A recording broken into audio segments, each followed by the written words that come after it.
రేపటి పీసీసీ విస్తృత స్థాయి సమావేశాల్లో పాల్గొనాలా వద్దా అన్నదానిపై కేకే నివాసంలో టీ కాంగ్రెస్ నేతలు భేటీ అయ్యారు. దీనికి సంబంధించిన మరింత సమాచారాన్ని మా రిపోర్టర్ కొండల్ లైవ్ లో అందించడానికి సిద్ధంగా ఉన్నారు. Over to Kondal.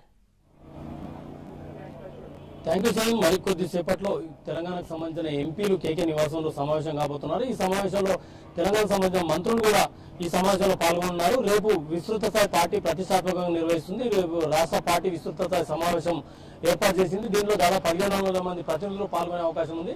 అయితే ఈ సమావేశాల్లో పాల్గొనాలా వద్దా అన్న దానిపై ఇప్పటి వరకు ఎంపీలు ఒక క్లారిటీ తీసుకోలేదు. ఎందుకంటే తెలంగాణ అంశాన్ని ఆ సమావేశంలో ప్రస్తావించవద్దు అని చెప్పి ఇప్పటికే పిసిసి బొత్స ప్రకటించిన నేపథ్యంలో ఈ సమావేశంలో పాల్గొనాలా, ఒకవేళ పాల్గొనకపోతే ఎలాంటి పరిస్థితులు ఉంటాయి, పాల్గొంటే ఏం చేయాలి సమావేశంలో దానిపైన ఇప్పుడు ఎంపీలు నిర్ణయించుకోబోతున్నారు. ఈ సమావేశంలో మంత్రులు కూడా పాల్గొన్నారు. ఈ సమావేశం ద్వారా మంత్రులు ఎంపీలు కలిసి దీనిపై చర్చించుకున్న తర్వాత ఈ అంశాన్ని ఆజాద్, ఇప్పుడు రాష్ట్రంలో ఆజాద్ కూడా ఉన్నాడు, మరోవైపు గాంధీభవన్ లో సమన్వయ కమిటీ సమావేశం జరుగుతుంది. ఇది ముగిసిన తర్వాత ఆజాద్ ను మంత్రులు కలుస్తామని ఇప్పటికే అపాయింట్మెంట్ తీసుకున్న సందర్భం ఉంది. కాబట్టి వీళ్ళతో పాటు మంత్రులు ఎంపీలు కలిసి ఆజాద్ను కలిసి ఈ విషయాన్ని మరోసారి ఆజాద్ కు చెప్తారా, లేదంటే మంత్రుల వరకే వెళ్తారా, ఇక్కడ ఒక నిర్ణయం తీసుకున్న తర్వాత ఈ నిర్ణయాన్ని ఆజాద్ కు తెలియజేస్తారన్నది ఇప్పుడు చూడాల్సి ఉంది. రేపు తెలంగాణ ఒకవేళ సమావేశంలో పాల్గొనకపోతే, ఇప్పటికే గత కొంతకాలంగా ఎంపీలు తెలంగాణ వాదాన్ని గట్టిగా వినిపిస్తున్నారు. రేపు సమావేశంలో పాల్గొనకపోతే శ్రేణుల్లో ఒక రకమైన, అంటే తెలంగాణకు సంబంధించిన ప్రజల్లో ఒక రకమైన వ్యతిరేక భావం వచ్చే అవకాశం ఉంటుంది. కాబట్టి ఖచ్చితంగా సమావేశంలో పాల్గొనాలి. పాల్గొన్న తర్వాత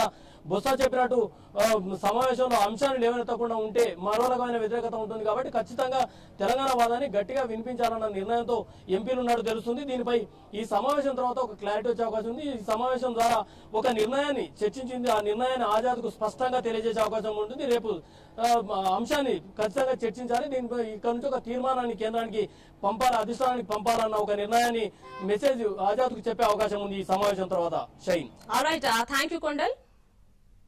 గుంటలు